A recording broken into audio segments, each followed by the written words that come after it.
आता बातमी आहे नांदेडमधून। नांदेड जिल्ह्यात अंमली पदार्थांची तस्करी, उत्पादन व विक्री रोखण्यासाठी जिल्हाधिकारी यांच्या अध्यक्षतेखाली अंमली पदार्थ प्रतिबंध समन्वय समिती एनकॉडची महत्त्वपूर्ण बैठक पार पडली।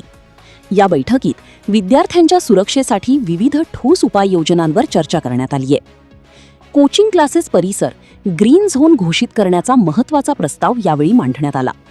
विद्यार्थ्यांमध्ये अंमली पदार्थांविरोधात जनजागृती वाढविणे तसेच कोचिंग क्लासेस संचालक व प्रशासकीय अधिकाऱ्यांमध्ये समन्वय साधण्यासाठी विशेष समिती स्थापन करण्याची गरज व्यक्त करण्यात आली आहे।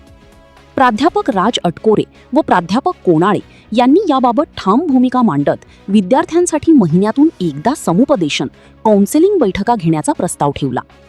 या उपाययोजनांची लवकरच अंमलबजावणी केली जाईल असे जिल्हाधिकारी यांनी स्पष्ट केले। बैठकीत टवाळखोर मुलांवर नियंत्रण ठेवणे, व्यसनाधीन विद्यार्थ्यांवर तातडीने कारवाई करणे, ट्रिप दरम्यान सुरक्षिततेचे नियम काटेकोरपणे पाळणे, रॅश ड्रायव्हिंगवर बंदी घालणे तसेच फटका सायलेन्सर वापरणाऱ्या वाहनांवर कारवाई करण्यावर भर देण्यात आला। याशिवाय अंमली औषधांच्या काळ्या बाजारावर करडी नजर ठेवून विशेष मोहीम राबविण्याचा निर्णय घेण्यात आला। या बैठकीस पोलीस व प्रशासकीय अधिकारी, अन्न व औषध प्रशासन विभागाचे अधिकारी, जिल्हा केमिस्ट असोसिएशनचे पदाधिकारी, पीटीए जिल्हाध्यक्ष प्राध्यापक राज अटकोरे, प्राध्यापक कोणाळे तसेच एलेन व IIB कोचिंग संस्थांचे प्रतिनिधी उपस्थित होते।